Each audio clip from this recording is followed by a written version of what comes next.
to a Hope 1032 podcast. As followers of Jesus, in whom all things were made, we acknowledge the Darug people as the traditional custodians of the country of where this podcast is recorded. We acknowledge their continuing connection to the land and waters, and thank them for protecting this land and its ecosystems since time immemorial. We pay our respects to elders past, present and future, and we extend that respect to all First Nations peoples listening today. Hope Book Club with Georgia and Simone. Because life's just better with a book. Hi, I'm Georgia. And I'm Simone. And welcome to episode 61 of the Hope Book Club podcast, where we chat about books from a hope-filled Christian lens. We hope this podcast makes you think, makes you laugh, and most of all, makes you read. This episode, we are joined by a fellow fan of books here at Hope, David, as we review One Illumined Thread, the brand new debut novel by Sally Colin-James. This, as always, will be a spoiler-free episode, so if you haven't read or finished the book, don't worry about it. You can still keep watching or listening or whatever you're doing. Welcome to the podcast, David. Now, you as someone I regularly end up chatting with over the coffee machine down in the kitchen about books, especially those ones we've been reading, and I always walk away from those conversations just humbled by how brilliantly and passionately you communicate, like, your thoughts on books. Actually, on a lot of topics, to be honest. Yeah, I mean, art, netball, any sports, accounting. I decided it was time to stop gatekeeping that, and we would get you on the podcast to get your thoughts. Thank you. David, now you're actually a numbers guy here at That's Hope. true. You're the CFO. That's true. In fact, in our last staff meeting, you actually tried to teach us all about the Fibonacci sequence. That's true too. It wasn't. It was a hit for me. Yep. It wasn't a hit for everyone else. So we thought books might be kind of a broader topic. Yep.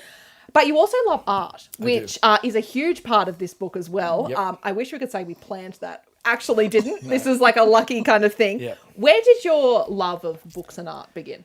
Well, books always. I've loved reading, particularly once I finished high school. You know, at high school you're forced to read novels and then write essays about them. That wasn't great. But I love spy thrillers, legal thrillers, Scandi noir particularly, Japanese contemporary, most genres. But interestingly, I haven't read a lot of historical fiction. So this is kind of a new area for me. I've read a few, but it'll be new.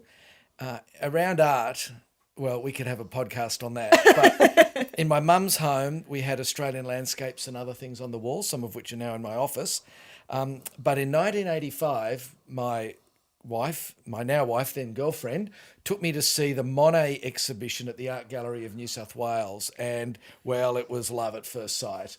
Is this still your favourite artist? Yes. And then groups of friends, we all often would go down to the National Gallery, or before we were married, to see the huge exhibitions I had down there regularly.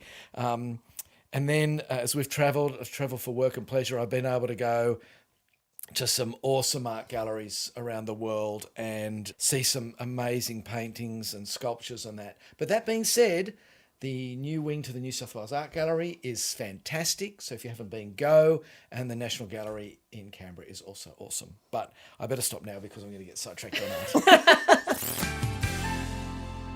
Without further ado, let's introduce the book, One Illumined Thread, possibly the prettiest cover of a book I've ever seen. It is author Sally Colin-James's debut novel. I cannot believe it after I read this, that it's a debut novel. It is fantastic. She has had a successful corporate career in event management and communications. She decided to return to her first love of creative writing, and she actually gained an Australian Postgraduate Awards scholarship to complete a PhD in creative writing. And this is her first novel. As I said, it's won multiple awards already. It was shortlisted for the International First Pages Prize, and it's only been out for a few months. So very excited. Simone, what's it about?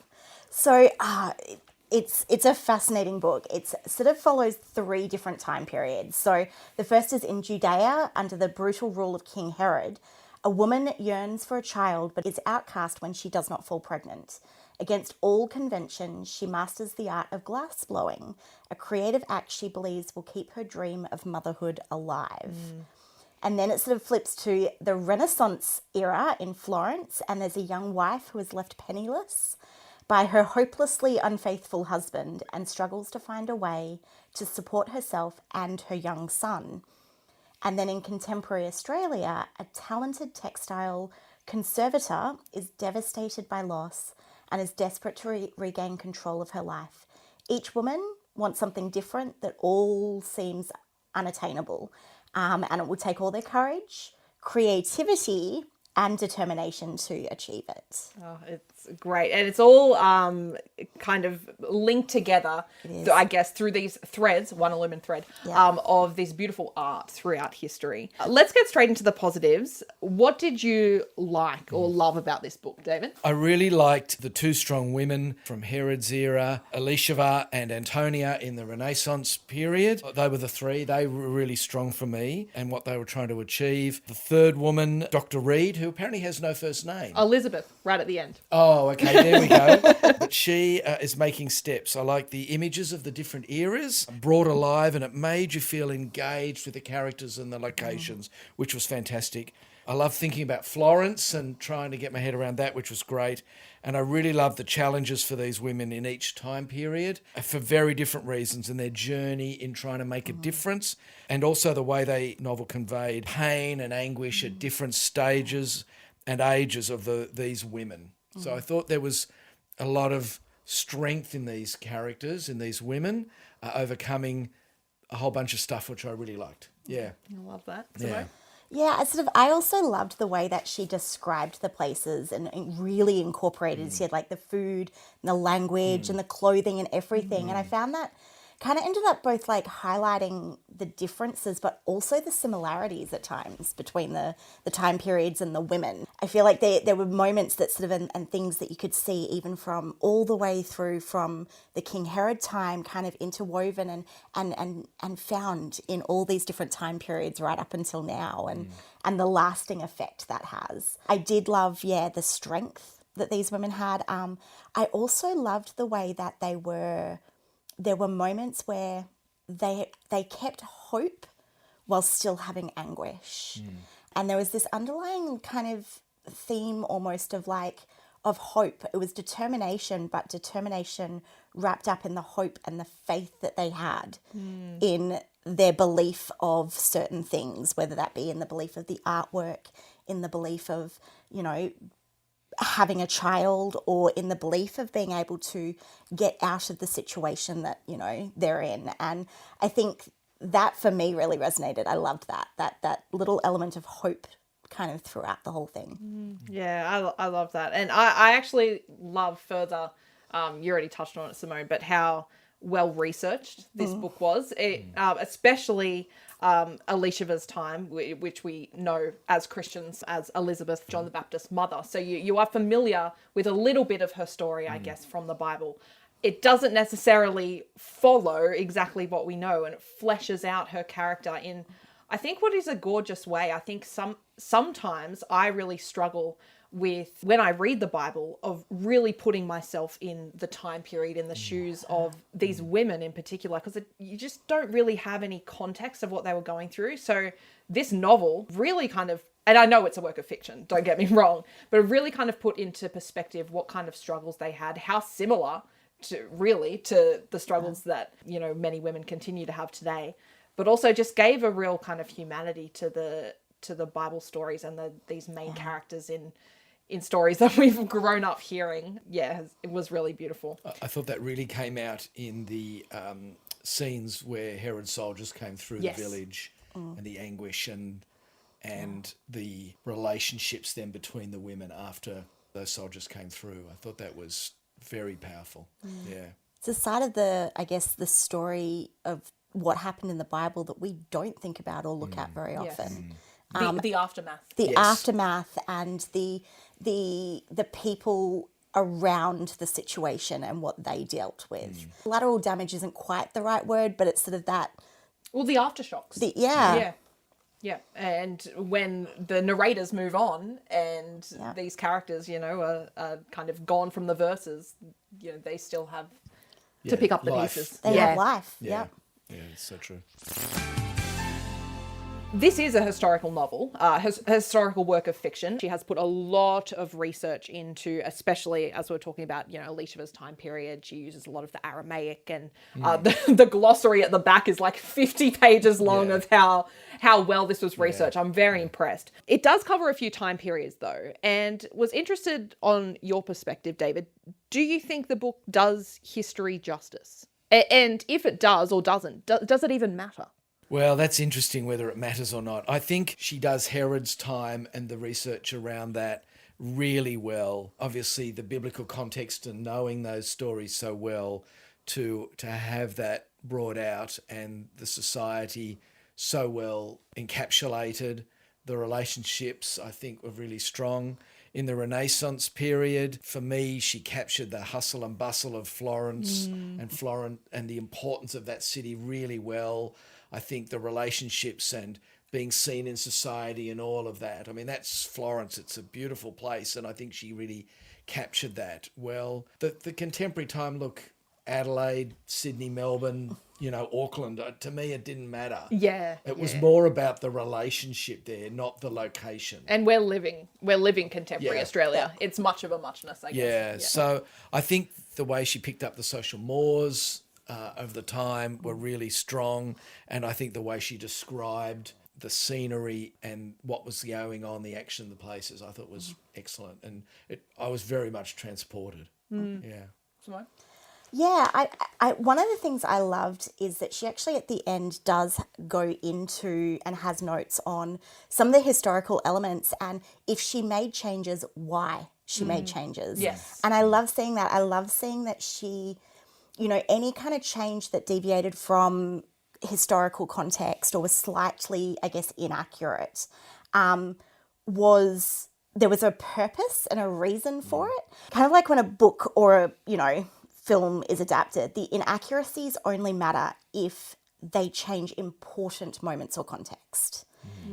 So you can merge things together, you can make these changes if it's something that isn't going to drastically change context or like real integral important history, because also, let's be real, like we are constantly having new historical discoveries made that change how we view or think about history already.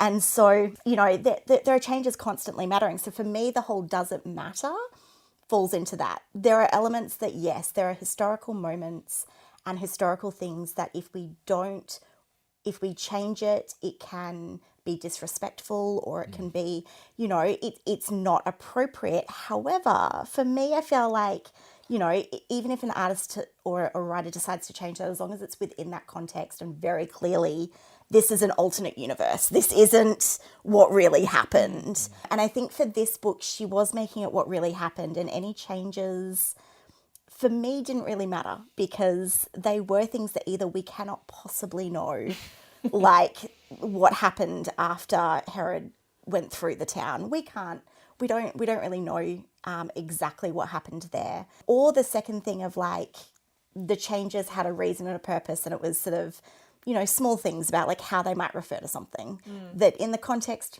didn't matter. Yeah. What mattered to me though was that the piece of art that was painted was real. Yes. And to see I went online, looked at the picture, read a bit about it. He painted this picture, and it's a magnificent picture. Yeah. Yeah. I spent so much time like Googling names, like especially in the Renaissance era. Did you guys do the same where it was like, there'd be a name mentioned of like one of her husband's like friends, and I'd be like, oh, is that a real artist? And I'd go and like Google it, and it would actually be even like the nickname that artist had. Well, that's the thing. I love that they're like, oh yeah, Michelle this, Michelle that. I'm like, I think you're talking about Michelangelo right now. What? Like, what are you just like on nickname basis with this guy? Yeah. And Raphael and Leonardo.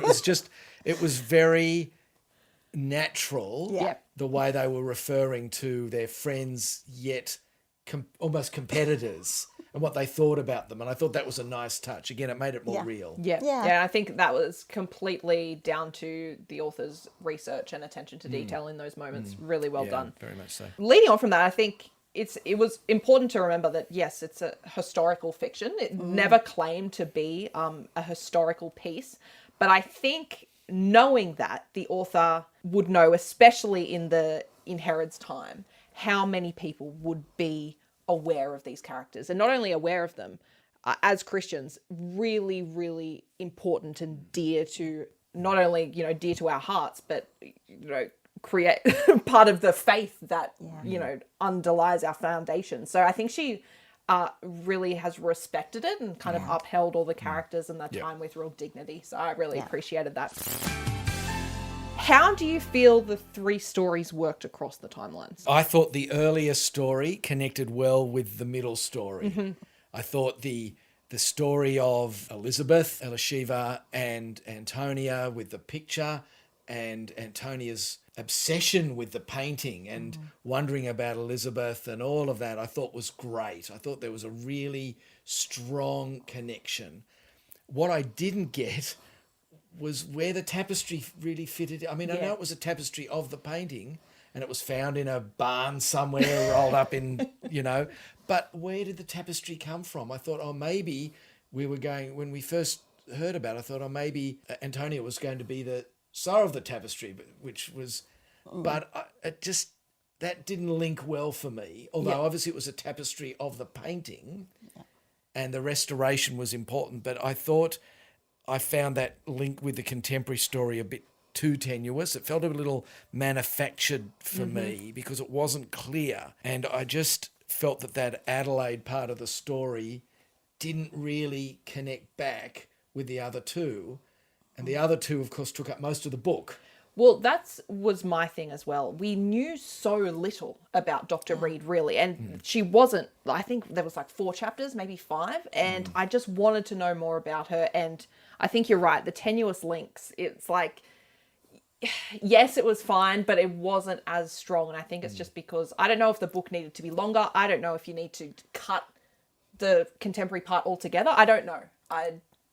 What do you think, Simone? For me, I wanted more, definitely, of the contemporary. I do feel like there's an element of almost like her story being juxtaposed against the other 2 stories. There were so many links, and you saw like these women who, supported each other and these, creating together. And then you saw Dr. Elizabeth's story where she had come so far from that. She was trying to do everything on her own. So for me, it felt like almost like a showing the juxtaposition of, where almost like showing where have we gone wrong on this? Where have we gotten to a point where, we're not creating together, where we've lost something of those interactions and relationships and moments. And I think it does end up bringing that out, and it shows that if you do, open yourself up to that, it's there.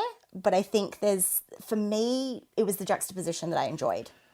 I think on that as well, I feel like we can just insert ourselves into Dr. Reed's story. She almost served as a placeholder to the modern modern woman, us today. Yeah. How do we relate to Elisheva? How do we relate to Antonia? How do all these women kind of relate throughout history? So in saying that, yes, I wanted more of her story, but I wouldn't say hers was the most important because we can relate. Yes. You picked up the word juxtaposition is really interesting there, because even though Antonia and Elisheva's husbands could have been worse, treated them badly, they didn't. They weren't abused yet. Dr. Reed had the worst husband of them all. Mm-hmm. Yeah. And the greatest loss, which came across very early in the book, and made me very sad, actually. And so her story, while she could have, a modern woman who can have it all, that terrible expression that's used, she had nothing, because what she'd had, she'd lost. I think there's that strength and resilience thing coming back through again, isn't it? Of like her, as she worked on this tapestry, like Antonia did with the painting, drew strength from the original story and drew strength to kind of do what she was doing and what she needed to do. And that for me was a bit of the link. But you're right, like I do think it was a very tenuous link. It wasn't as linked as the first two. Could it have been linked better? Yes, absolutely. But I did enjoy kind of seeing how even in her story there were little clues left as to how everything did all link together. This book focuses heavily on family dynamics, not only, husband and wife, mother and daughter, the various relationships that exist within that, including the societal expectations of those roles and how they've changed or maybe not changed much throughout the 2,000 years of history that this book covers. What stood out the most to you in terms of a societal dynamic or relationship? Oh, well, the mother-daughter relationships just leapt out of the book and punched you in the face, really. It was so strong. The expectations of society, of women and their roles and their culture, and them pushing against it, even to the contemporary story. In the early two stories, you would expect that because we know that men were, the dominant, still are, unfortunately, too many times, and women, were expected, and it was, to have this subservient role, and the mothers made their daughters feel guilty if they weren't bearing enough children, and particularly Elishiva's mother, who was very nasty, yet there was sort of reconciliation in that as well. I know there's a lot to unpack there, but I think that was that. And these two women who pushed against their societal values and accepted the consequence of that. Yeah. I think particularly Elishiva, the role of the men in their lives and the good and the bad of that, husbands, fathers, there's pretty confronting stuff there. And I think for me, the frustration still that women are made victims and given blame when they aren't and shouldn't be. And it still happens now, and that, it really hurts me. And I think she didn't, one thing I liked, she didn't make any bones about that in the way she wrote about it. She presented it, she just put it out there, and, we have to confront that as the reader. And I thought that was very good, actually. But, yeah, I think, again, it's just societal values. It touched on that. Has it changed much? In some ways, heaps. In other ways, Not so much. yeah. Yeah, I agree. I think it was amazingly done with that. I also feel like the mother-daughter thing, I've got to admit, totally that hit. I think especially, look, I'll be honest, and my mum has said this, she struggled to let go when I kind of got older, and so there was that back and forth a little bit. And there's definitely, I think you can see where the mothers are coming from. It's often still coming from a good place, but like you said, sitting in that, what they've experienced or what the society is to them, and that fear for their daughters. It comes so much down to that fear. The thing I loved very much, especially the King Herod time, was the men in those scenarios. The father's relationship with Elishiva was incredible. Her relationship with her husband. Her brother was also amazing. The young brother, yeah. The young brother. There were so many wonderful men in that. And then again, even for Antonio, she still had men who stepped up and became a positive in her world. And I guess, again, that societal thing of that context of the time, we might look at it now and go, oh, that's not great. But for that time and that era, it was amazing. Yeah, they're actually doing incredible, for her and with her. And then, like you said, then the current time, and it's almost like a step backwards. And just that feeling of bringing all those relationships out. But for me, the biggest relationship thing that I loved in there was the elder women or the friendship women who would step into that role when their mothers couldn't, for whatever reason, whether it's difficult relationships, whether that was Elishiva with Miriam, with, you got Lucia with Antonia, and then Triss with, Elizabeth.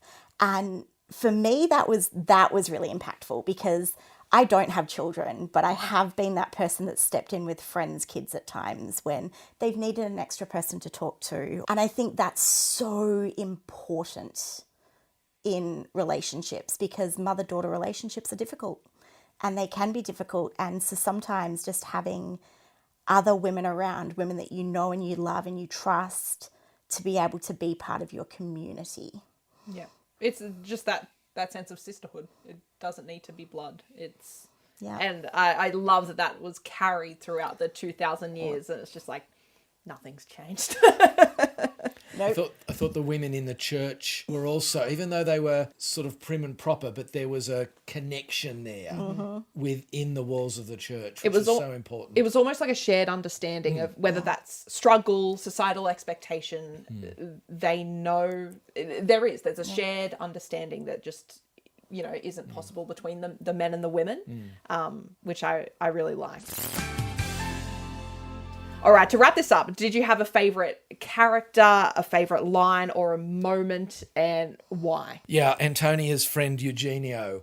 I really liked him. Their friendship was my favourite. And when they went to the ball and they got all dressed up. So fun. It was great. It was just lovely. His care for her, his friendship over time, though he suffers, of course, for that and at the hands of others. I thought that relationship was very real, the whole part of it. I really liked that, unexpectedly, because he was only quite a minor character, but a really important one. Yeah. I have two quotes that I really love that I think for me kind of summed up how I felt at the end of the book. And that is, when did women forget the power of creating together? And why isn't this their shared joy painted more often? And instead of the suffering. And I think that was, in reference to, who we now know as like Elizabeth and Mary, like the visitation. And in particular, I think those characters are consistently portrayed. The suffering is often shown, but the shared joy is so rarely shown. And I think that's been the case through all of history for women, and when we create together, the power in that. I love that. And my actually favourite quote kind of goes off on that, because obviously the link between all these three women is art. You've got Elisheva with her glass blowing, and Antonia with obviously her husband and is a painter, and she's the colour mixer trying to make this perfect white paint. And then you've got Elizabeth as the conservator. But this particular one comes from Elisheva. She says, "As I roll the molten gather over the slab, I see my work as a prayer.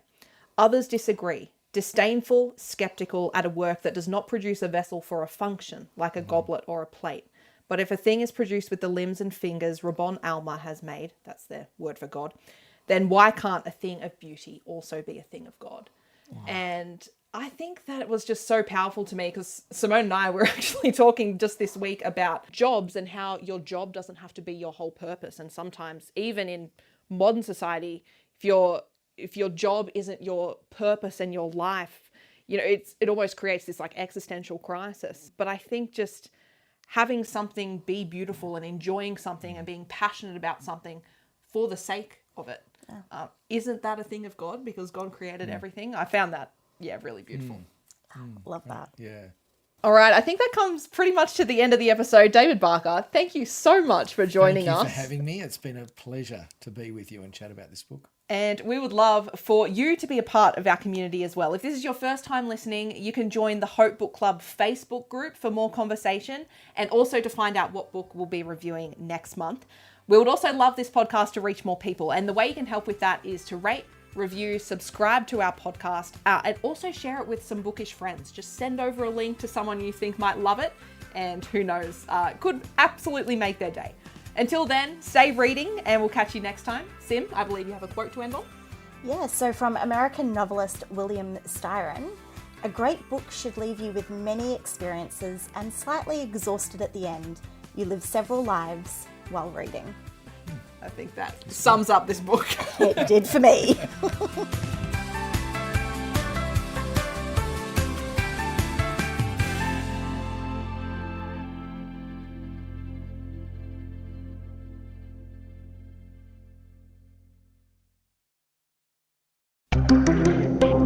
Hope 103.2.